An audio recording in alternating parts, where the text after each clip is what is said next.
L'histoire écrit ses lignes et parfois on trouve que le hasard ou les coïncidences font les choses ainsi.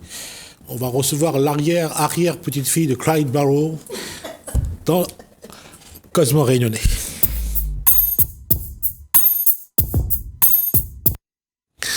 Alors, bonsoir à Koussoum Lolibou. Bonsoir Jesmine. Et bonsoir à Alice Barrow. Bonsoir.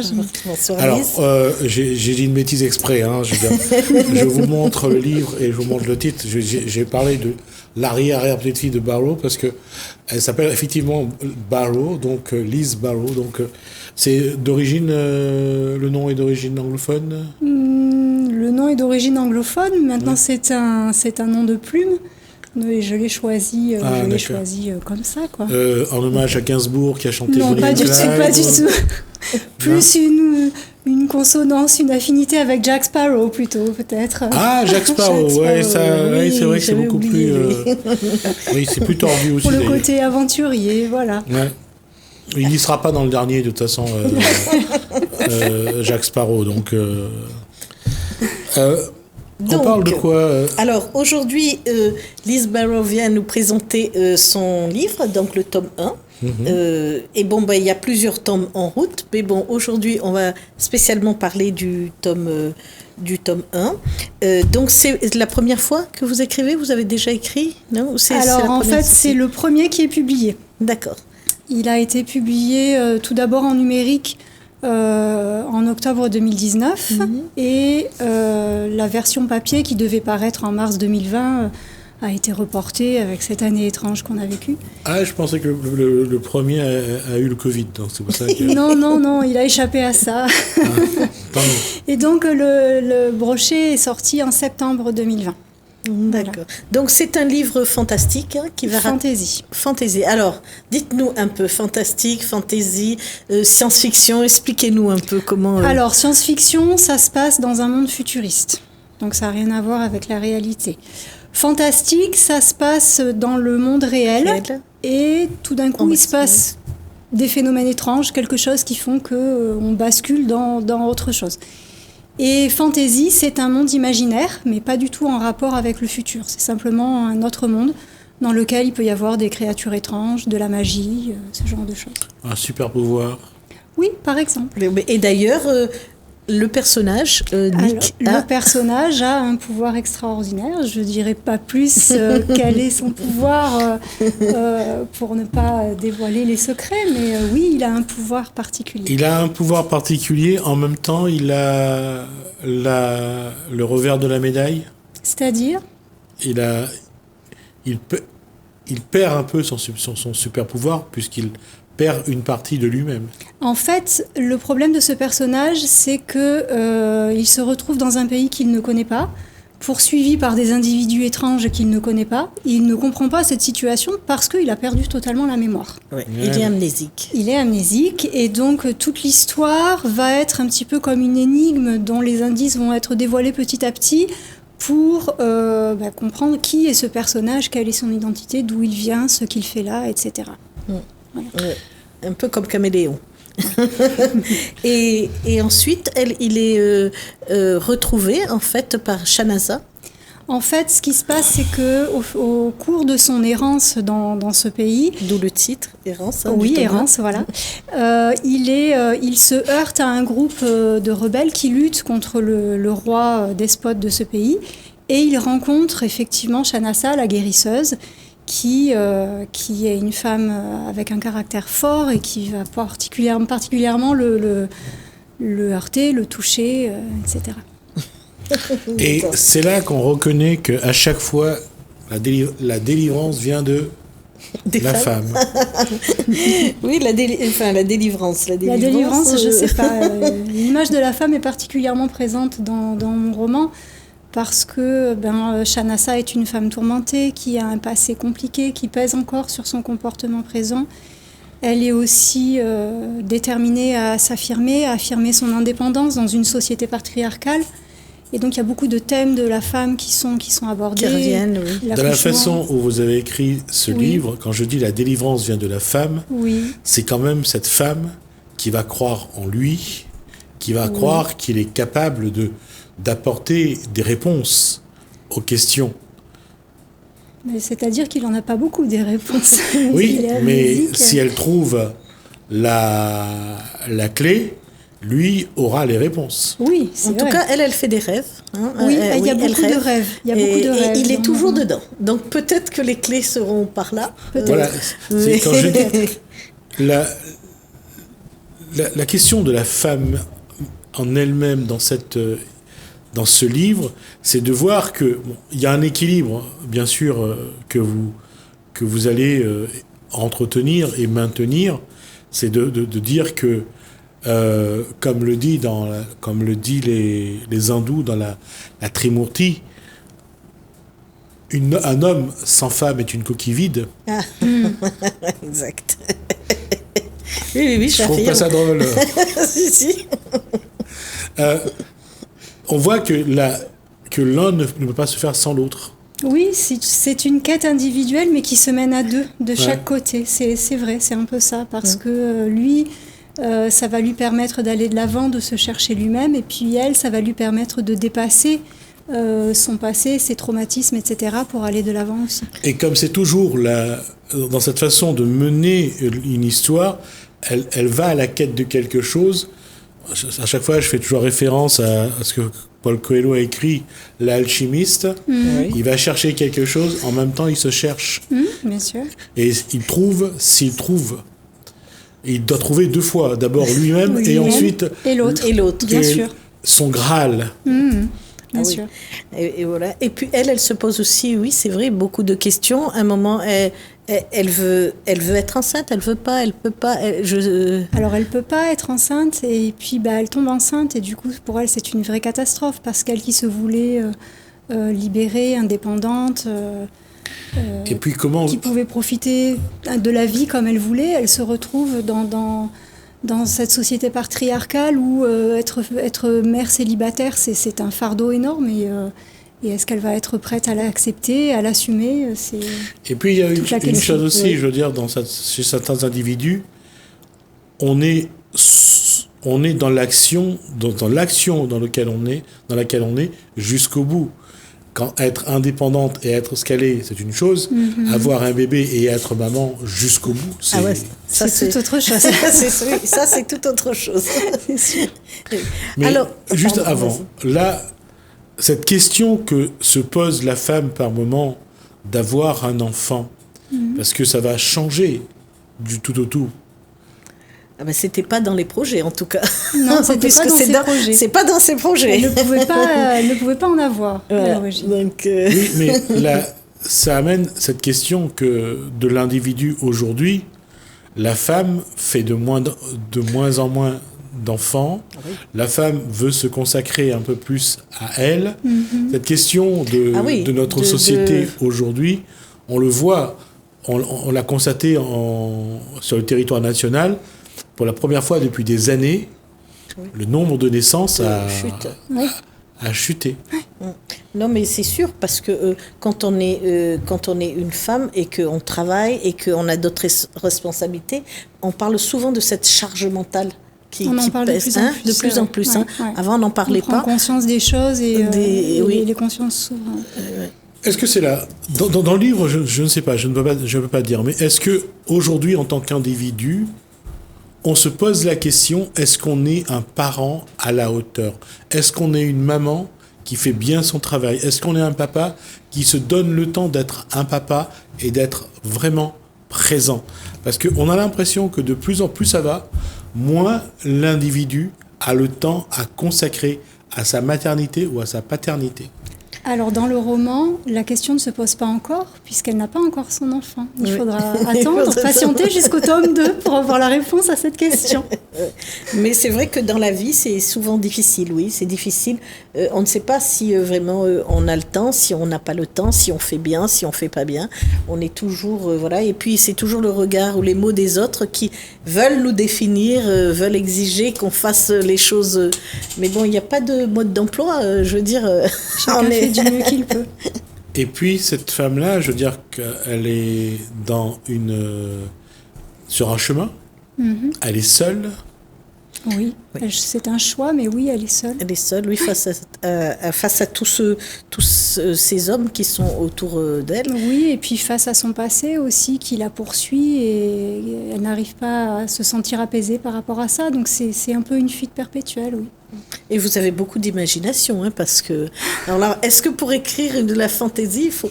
Alors, tout est inventé, c'est ça, vous inventez? Tout est inventé. Tout, Moi, ce que j'aime dans la fantaisie, c'est que tout est possible et on peut tout inventer. On crée les personnages, leur présent, leur passé, leur futur aussi.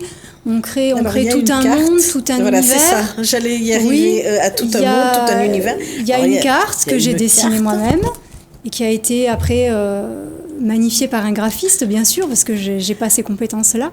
Mais à la base, quand j'ai écrit mon roman, rien qu'on puisse connaître. Hein, non, pas du tout. Voilà. Pas du tout. Donc j'ai autant travaillé sur l'aspect géographique de l'univers que j'ai créé que sur l'aspect historique, puisque chaque chapitre commence par un encart qui évoque des enseignements du passé ou des faits, des événements qui se sont produits auparavant dans l'histoire. Au début, j'ai cru à la Guyane. Je me suis dit, tiens, ça ressemble un peu à la carte ressemble un peu de la Guyane. Après, je me suis dit, exprès. Et quand j'ai regardé bien désert du... Je dis non, là, c'est pas du tout la forêt amazonienne. Non, on n'y est pas du tout. Alors, je voulais aussi vous demander, vous écrivez depuis quand? Ça fait longtemps que j'ai des histoires dans ma tête qui tournent depuis que je suis petite, je dirais. Hein, j'ai des histoires qui ont grandi avec moi. Et ça fait quelques années maintenant, 5 ou 6, peut-être un peu plus, je ne vois pas trop le temps passer, que j'écris ces histoires. Et c'est un besoin que j'ai ressenti tout d'un coup de les poser sur le papier pour les partager après avec mes lecteurs. Quelles étaient vos lectures quand vous étiez Je lisais beaucoup de fantaisie et de science-fiction. J'ai toujours aimé l'imaginaire, même si... j'ai aussi fait des études de lettres et je me suis vraiment régalée à découvrir les grands classiques de la littérature. Mais pour mon plaisir, je lisais plus de la littérature de l'imaginaire. Ceci étant, ça me fait toujours sourire quand je regarde ce que des auteurs comme Hugo, comme... Oui, ce sont des grands noms, là. Et eux, leur imaginaire, ça a été dans l'érotisme. Pour Hugo ? Y compris. Oui, c'était moins dévoilé, plus subtil qu'aujourd'hui, voilà. Je pense. Quand même, hein ? Non, et puis, ils avaient... c'était une série qui passait à la télé aussi. On montrait, si on reprenait Bon, là, c'est pas l'imaginaire. Bon, si, c'était l'imaginaire, mais c'est Guillaume Apollinaire qui a écrit J'ai oublié le titre. C'était un livre très érotique. Le petit... Apollinaire. Je sais plus. Guillaume Apollinaire a écrit un livre là-dessus où on voit un gamin, un adolescent qui va coucher avec sa sœur, avec sa tante, avec... Non, ça me dit rien non plus. Faut que je regarde. Je vais chercher. Ah, ça, je te Moi aussi, je cherchais. Je cherchais. Je disais que là, quelque part, dans l'imaginaire, il mettait la forme justement pour l'érotisme, pour le sexe. Oui. Aujourd'hui, quand on lit l'imaginaire, ce que vous recherchez avant tout, c'est un paradoxe que je vais dire. C'est quelque chose qui est vraiment imaginaire, mais que vous essayez de rendre concret. Plus réel. Voilà, plus réel. Oui. Moi, c'est quelque chose que je recherche particulièrement dans le travail que je fais avec les personnages. En fantaisie, souvent, on trouve des super-héros parfaits, impénétrables, ou alors des personnages stéréotypés comme le nain grognon, l'elfe au sens surdéveloppé. Le sorcier. Ou le sorcier, la fée. Moi, c'est pas ça que je cherchais. Je voulais vraiment placer l'humain au cœur de mes histoires fantaisie. Et donc, j'ai travaillé les portraits de mes personnages, je leur ai donné des qualités, des défauts, un passé qui peut entraver ou pas leur comportement actuel. Et donc, face à la magie et à l'étrange, chacun va réagir différemment. Mais il n'y a pas de surhomme, il y a beaucoup de questionnements dans la tête de mes personnages parce que je voulais que chaque lecteur puisse se retrouver dans leur vie, dans leurs aventures. Bon, il manie bien l'épée, hein ? Très bien, oui, très bien. Juste pour dire, et c'est là le paradoxe aussi, l'humain. Alors, quand vous voyez le visage de ce monsieur, c'est impressionnant. On se reconnaît facilement dedans. On peut s'identifier, en tout cas. Et vous avez fait de l'escrime parce que... Pas du tout. Non, ah non. Pas du tout. Donc tout ça, tous ces combats, tout ça, ça vous est arrivé comme ça? Oui, Avec en fait, ce qui se passe, c'est que quand j'ai une histoire, j'allais dire en tête, mais elle est plutôt dans mon cœur, elle me fait vibrer, l'histoire de mes personnages me fait vibrer à l'intérieur. Et en fait, il suffit que je ferme les yeux et c'est comme si j'avais un film qui se déroulait dans ma tête. Je vois les décors, je vois les gestes, les regards, les mouvements, l'atmosphère qui est créée, je vois tout. Et donc, il me suffit de le retranscrire en mots.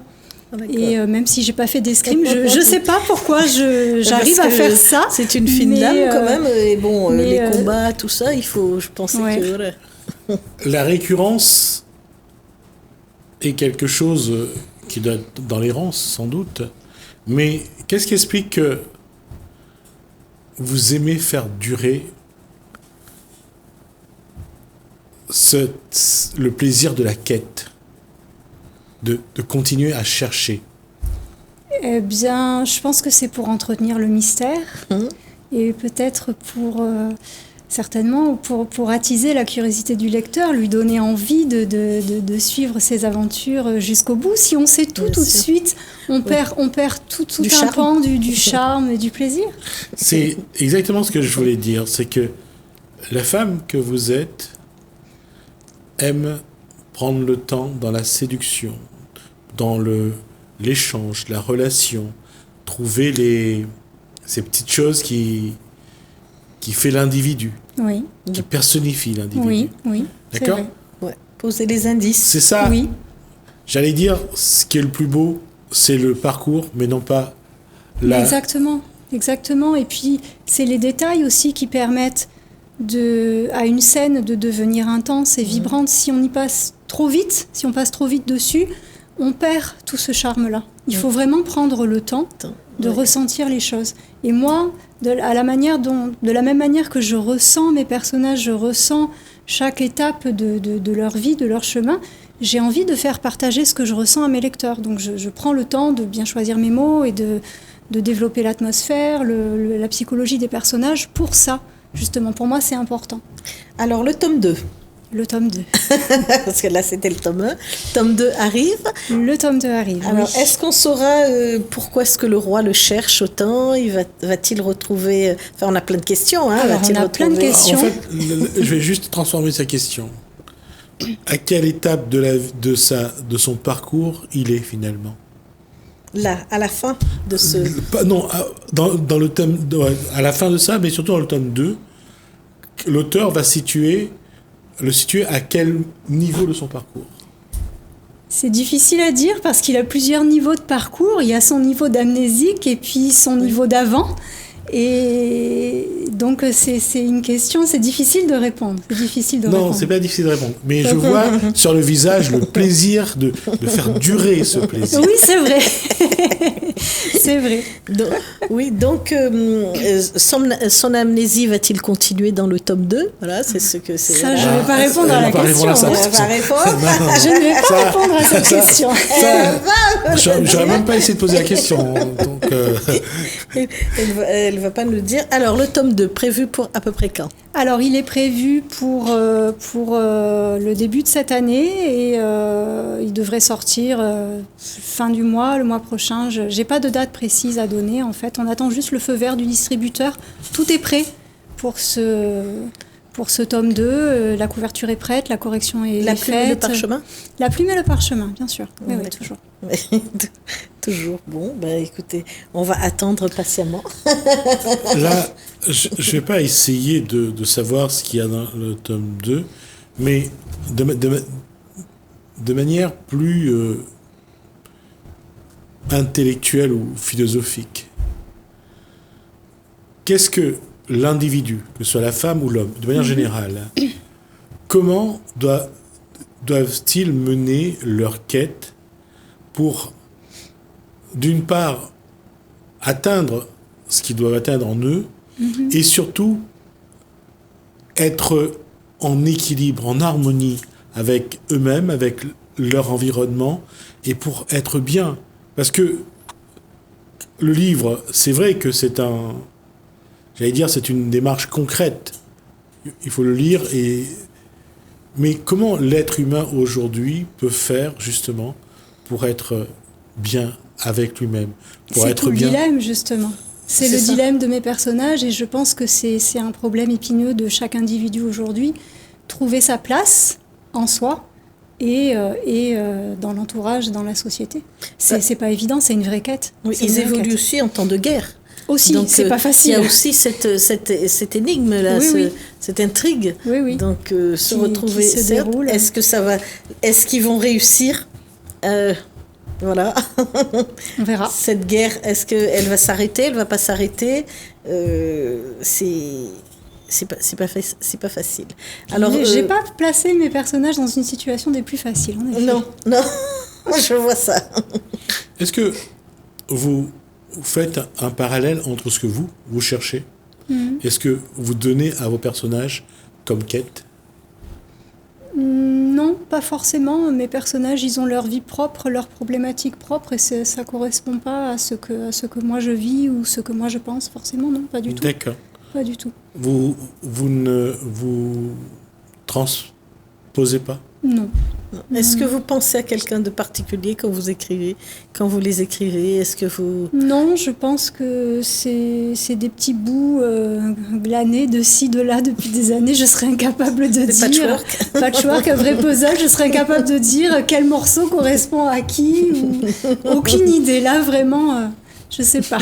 D'accord. Je ne sais pas. Oui, c'est fascinant, les auteurs de fantasy, parce que d'avoir cette imagination débordante, et c'est quand même quelque chose... Moi, c'est ce que j'aime. C'est ce que j'aime dans ce genre-là, parce que je me sens pas bridée, justement. Je peux imaginer tout ce que je veux. Tout ce que j'ai envie, je peux le faire. Il n'y a pas de limite au genre. Oui, hormis les lieux, les pouvoirs, certains qui interviennent, parce que il n'y a pas que les deux personnages dans l'histoire. Il y a beaucoup de personnages dans ce roman, des personnages secondaires qui sont... J'ai voulu vraiment donner un portrait précis de chaque personnage, et donc même les personnages secondaires, ils ont leurs caractéristiques propres. Et un rôle particulier. Voilà. Merci. Et merci à Liz Barrow pour La quête du temps. Le premier tome, donc le deuxième normalement c'est cette année. Arrive. Oui. Arrive, très vite. Vous avez l'occasion. Et si ça se concrétise, ça veut dire que nous allons accompagner Liz Barrow et son tome 2. Vous avez le titre au moins du tome 2 déjà? Oui, il va s'appeler Souvenance. Souvenance, d'accord. Ça sera notre façon à nous de l'accompagner dans sa quête à elle. Merci beaucoup. Merci Liz Barrow, merci également à Kulsum. Le Libou, je l'ai dit, mais bon, je préfère bien le prononcer pour éviter de me faire taper dessus. Merci à vous de nous avoir suivis. Merci Alain, merci François. Je vous dis à bientôt.